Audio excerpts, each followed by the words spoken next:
and come to Elisha. When God was to take Elijah, that Ruth chose to be consistent and stood by a covenant relationship. It was Ruth and Oprah, the second daughter-in-law of Naomi, when their husbands were already dead. And then Naomi told them, her husband also dead. Go back to your people. I'm not left with any other child that you could marry, maybe later on. So, the other one left, but Ruth said, no.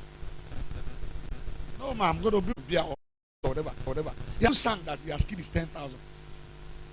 Because one Goliath he killed was equal to 10,000 soldiers. But you run away from it. And then you think you are doing somebody. I said this sometime, I think last year.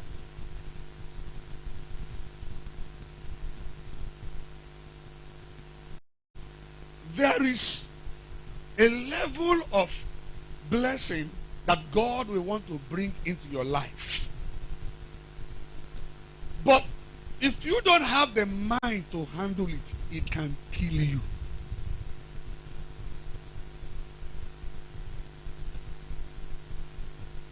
Asking God open certain doors to certain people. And because those doors were bigger than them, they shut down. The only thing that remains is that they did not die. But they were equal to, they are just almost about to die.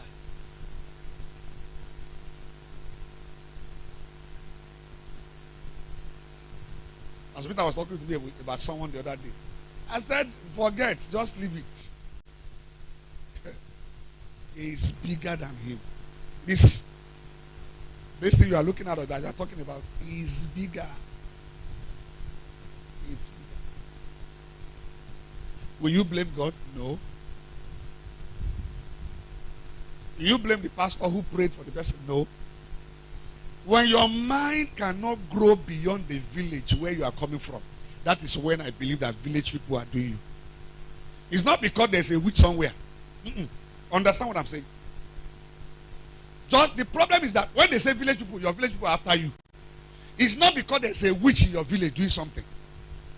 When they say your village people are after you, it's not because your mind cannot grow beyond the village where you came out from. That is the true picture of your village people are actually after you, are doing you.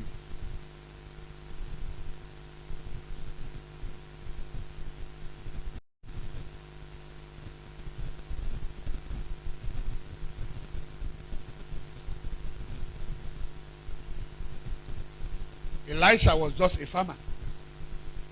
How will you transform from being a farmer, working in his father's farm, to becoming a national prophet? You know they are not the same thing. There must be a transition. There must be a change. When he came after Elijah, Elijah said, go back again. Because it is not just to carry your bag and run after Elijah. It is, are you ready for what God is about to hit you with? Because there is something that God will give you, that thing, the weight of it will press you down to the ground.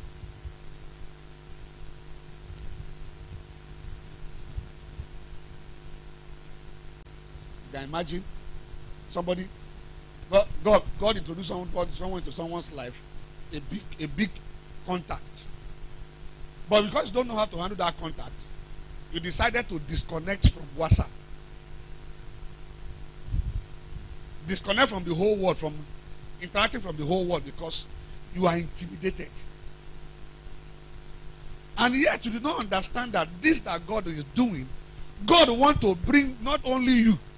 How many of you remember what I said about the man's story and the family's history? How many of you can still remember? That when God will change the story of one man in order to change the history of what? A family. God does not need the whole family to change. Luke chapter 16. Let's read the Bible together. From verse 19. Luke 16, 19. There was a certain rich man, which was clothed in purple and fine linen, and feared sumptuously every day. And there was a certain beggar named Lazarus, which was laid at his gate, full of sores. Look at 21. And let's read together. And to fed with. Lazarus was not a beggar because he does not have. Lazarus was a beggar because his desire was to always eat from the crumbs that fell from the rich man's table. And God fulfilled his desire. Because the desires of the righteous shall be. That was this. He was a believer. The rich man was an unbeliever. The rich man did not go to hell because he was a rich man. He went to hell because he was not a born again child of God. He was not converted. Not because he was a rich man. So that you will not go and mix up the scriptures. Lazarus did not go to heaven because he was a poor man. He went to heaven because he was a believer. But on the earth, he was a beggar. So you can be on the earth and be a beggarly Christian. A sufferhead Christian. You will still make heaven. No wahala. But for your information, when you get to heaven, you will not have a mansion there. Because you did not have enough to even give here for you to have a mansion there. You don't know. No, be giving your 10 naira offering if you want to give. Be giving that sufferhead 100 naira offering. Add it together for your whole lifetime. Even in your village, can he build a house for you? And then you want to get to heaven. And you want to have a mansion in heaven. No, read your Bible. I'm showing you scriptures. There's no time to read the entire passage I will just read. Go home and read it. When Lazarus died, they took him. He went to heaven. When the rich man died, they took him. He went to hell. Not because he was a rich man, but because he was not a believer. Lazarus was a believer. When he got to heaven, where did you find Lazarus? Lazarus was at the bosom of Abraham. In other words, he was staying at the boss quarters of Abraham's mansion. That's the meaning of bosom. Go and read the Bible very well. Now, that even in eternity, the rich man being in hell, feeling the heat of hellfire. Look at it. Abraham was in heaven. Lazarus was in heaven. Not so. When the rich man will look at them, he saw Abraham, a rich man who is also a Christian, a believer, in fact, a friend of God. He didn't say, Abraham. Huh? How did he address Abraham? You don't read the Bible. See the way people are looking at me. If it is a Z word now, you will remember the title. He said, Father Abraham, send Lazarus. Even in heaven, it's still a boy. Because on the earth, all his desire is that, Lord, let me just have some crumbs. As I go out this morning to that rich man's house, let me have some crumbs from his table I can just eat. And God says, so be it. You have it. For the desires of the righteous shall be fulfilled. Lord, give us the nations. God says, so be it. Because that's your desire. If you don't have the mindset for much more, you can never be more than what you are now. 50 years to come, you will still be managing 2 trousers. I'm telling you, it's not prophecy, I'm only telling you by this teaching. That desire. I don't just want to be more so that I can show off. I want to be much more so that I can make impact. I'm talking about mindset for impactful ministry. How will you have an impactful life? That Christmas you can just say, okay, 1, 2, 3, 4, 5, 6, 7, 8, 9, 10. You young people in church, come follow me. You have bought cloth and you just give them. Even when you yourself, you cannot even change. You can't change 2 trousers in 5 years. How will you be able to give somebody 1 trouser? I'm talking about a life of impact. We don't desire to have more just because we just want to have more. We want to have so that we can impact people. There are no people around you that you should impact. I don't know people that are around you that you should pay their school fees. I don't know young people around you that you can say, okay, back to school program. Okay, all of you young people in church is at a secondary school. I give all of you 20 notebooks. But you are just thinking about your own life alone. So, let me do. And when you are going out, I'm going to church. I just 200 naira for offering. 100 naira, 100 naira, 200 naira transport. So when you get to bus stop, and then you see Princess at bus stop, if I enter the same keke with her, she will expect me to pay for her. You are not doing like, has she entered, has she gone? Then when she has not gone, you now come and enter. Then how will God give you a car?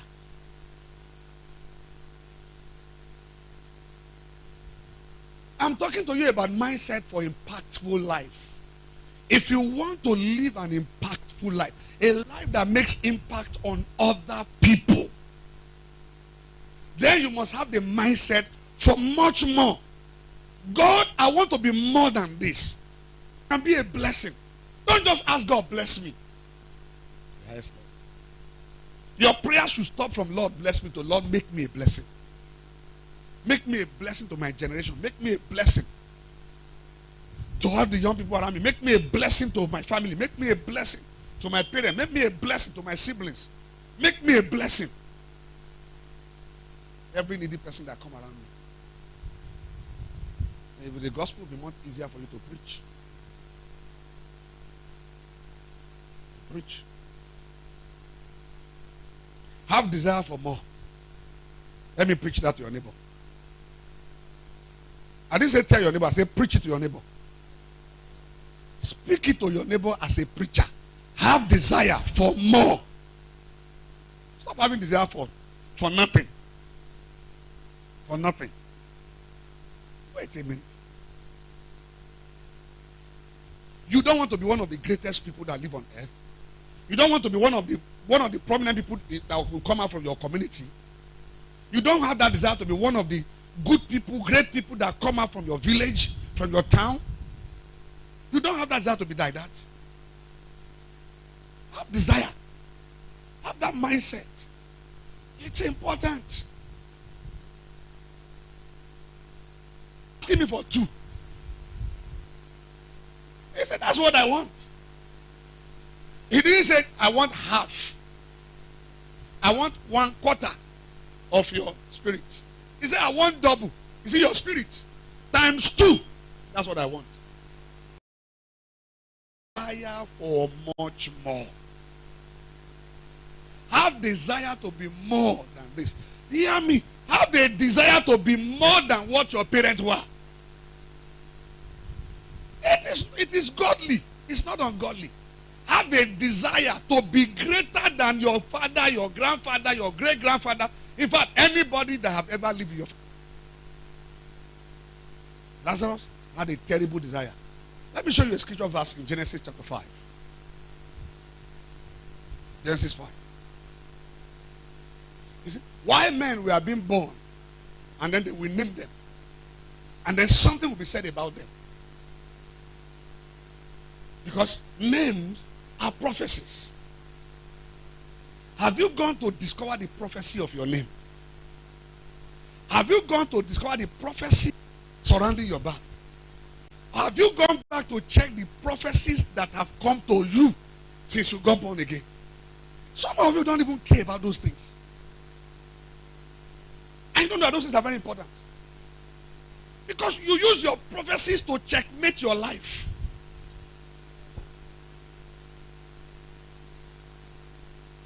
You use your prophecies to, Paul said, fear with them, with the prophecies you have received.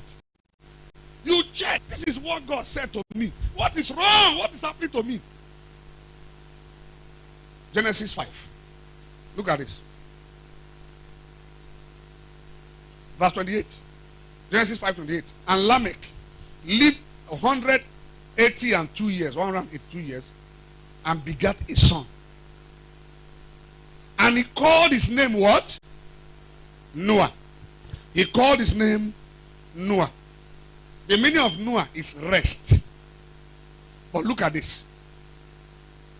He said, why I named him Noah is this. This same shall comfort us concerning our work and toil of our hands, because of the ground which the Lord has caused. This was the time when he was born. What happened to Noah? Noah was the man that God found. It's better you eat one good food in a day, just once a day, good food, than for you to eat nonsense 3 times a day.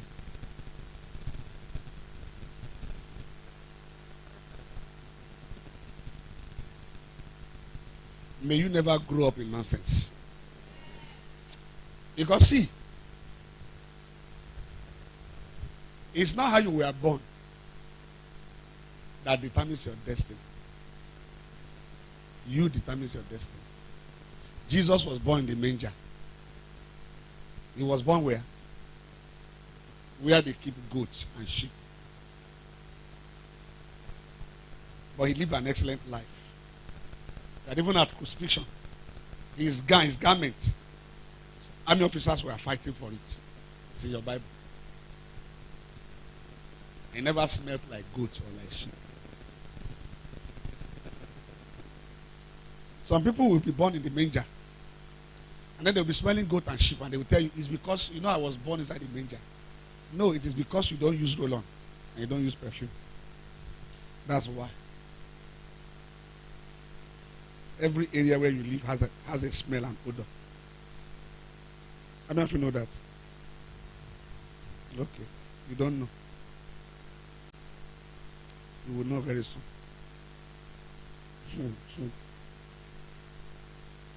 When I was in Ibadan, there's a particular area they call Inolinde. Meaning of Inolinde is fire pursue them come. There's a Inolinde. One terrible place. I used to see far. So one day, I decided to go there with one of my friends. So there's a building around that place they call Ile Ologun Oju. That is a house of 20 rooms. And no car gets to that place because the area is hilly. The area is hilly. Then we now saw some fowls, some hens, cocks, moving around. And on their legs, you see fat, thick fat. I don't know what to call it. So they were moving. It's like they wore them something on the leg, like this. So I said, I've not seen fowls like this before. So one friend we used to have then in that area, we were asking that, what happened to all these fowls? Say that house, they are socked away for more than 10 years. Does not have cover. Their sock away is open. It's open sock away. So all the fowls will go there to eat. So as they put their leg, all the things will gather on their leg, the excreta. So every day as they go there, it's getting on their leg, sticking on their leg, sticking on them. So all that thing that we see on their leg is excreta. And people are living there. A house with open sock away.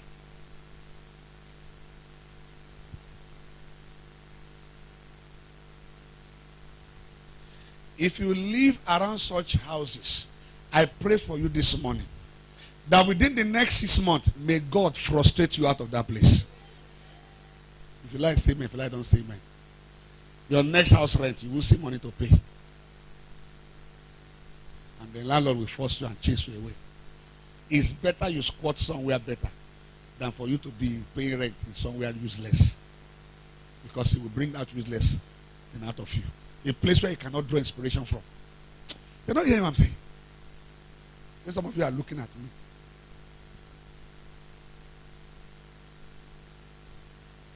Listen to me. It's better you squat with somebody living in a flat than for you to be paying rent in a bacha. There's no inspiration. Or that every morning you wake up with nonsense in your head. You go back home with nonsense in your head. By the time you squat with somebody in a flat, you will have a dream to live in a flat. I'm telling the truth. Somebody traveled with me one day to Lagos. And we were talking. We were lodged somewhere. Let's escort his house. So we drove out in the afternoon and I said, sir, thank you for taking me out in this trip. He said, all the while I've been thinking that when I will build my house, I'm going to build a mud house. Because I noticed that mud house used to be very cold. Do you see? You see why I said that some people, when they say it's their village people that are doing them, it's not a witch, it's a village mentality. He said, Ile alama woman tutu. That's what he told me. He told me, woman tutu. So he slept in a house where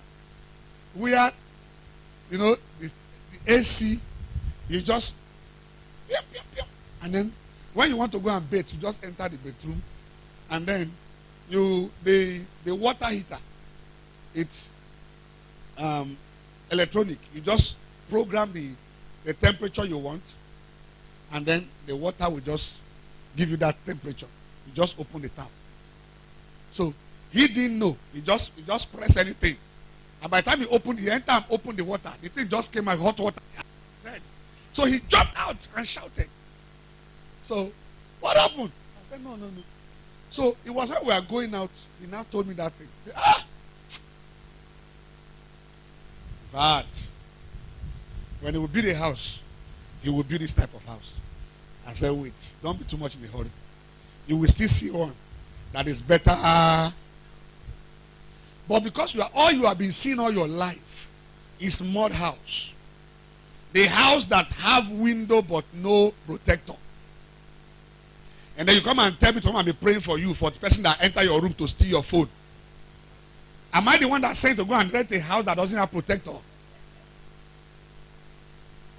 And then you're praying, oh Father, as I sleep tonight, let an angel be on the window. No angel will stand there. Go and look for a house that has protector. Angels don't stand on windows. Leave that nonsense thing alone. I pray for you this morning. Let nonsense get out of your head. Receive the mind of Christ. What I'm sharing with you this morning is the mind of Christ. You see why I don't want to tell you some things?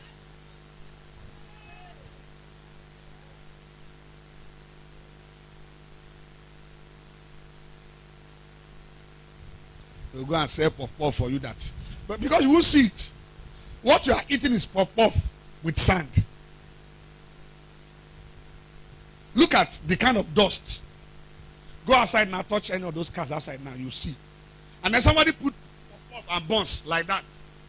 So you can't now imagine it. And because there's oil there. So you won't know. As it's collecting the dust, the thing is entering. It's entering. And dust and puff-puff have the same color. And then they tell you that this one is 500 naira. Say, you will buy 10 of that one. Go and buy 10 of that one. The more you are eating it, the more you are drying up. Those who are buying the one of 500 one, they get too head. It is because you don't have desire for something good. Change your desire. Have mindset for much more. Have mindset for much more. I told you, even if you are not yet a millionaire, sometimes on your birthday, give yourself some good treats. It's even better for you to treat yourself well than to gather people and be doing birthday party. When you are not achieving anything.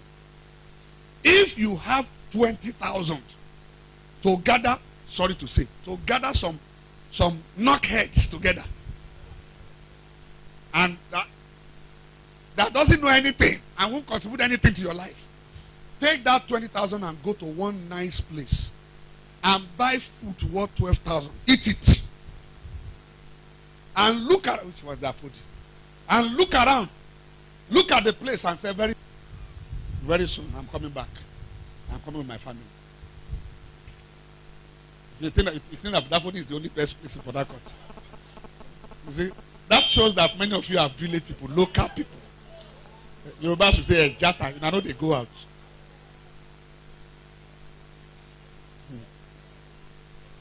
All right, though. Some handicapped people now, they think that essence is the biggest.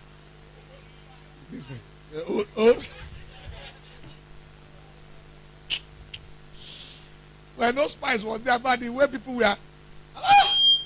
What I hate about that place is even number one, the name. Old Spice.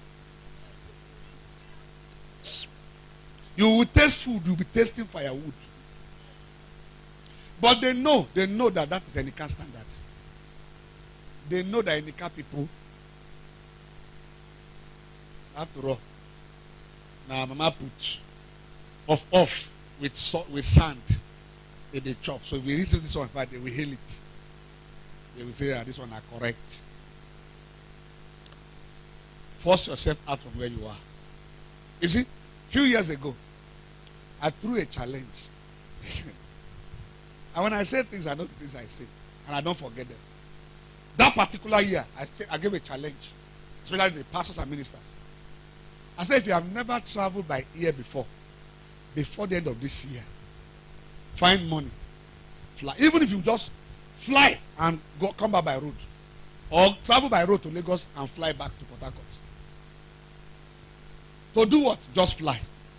Just get to Lagos. Just walk around at the airport. Say, hey, I heard there's a place they call VI. Just go there. Just look around. By evening, travel back. There is something, there is a knot that will have been relaxed on your head.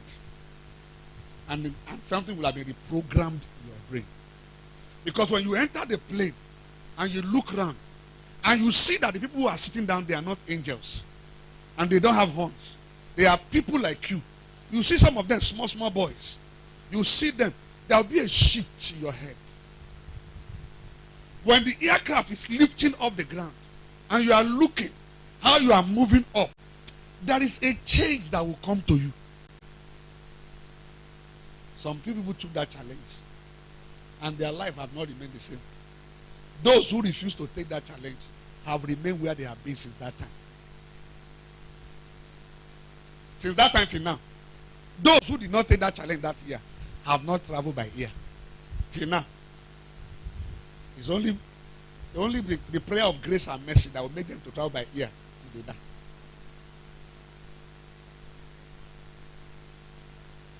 Change your mindset. Help you tell your neighbor, change your mindset. Well, I don't have money for flight. Shut up. If you gather and calculate the money you are spending. Last December, didn't I do calculation here? A family of 5, father, mother, 3 children. They eat food, 1 plate, 300 naira.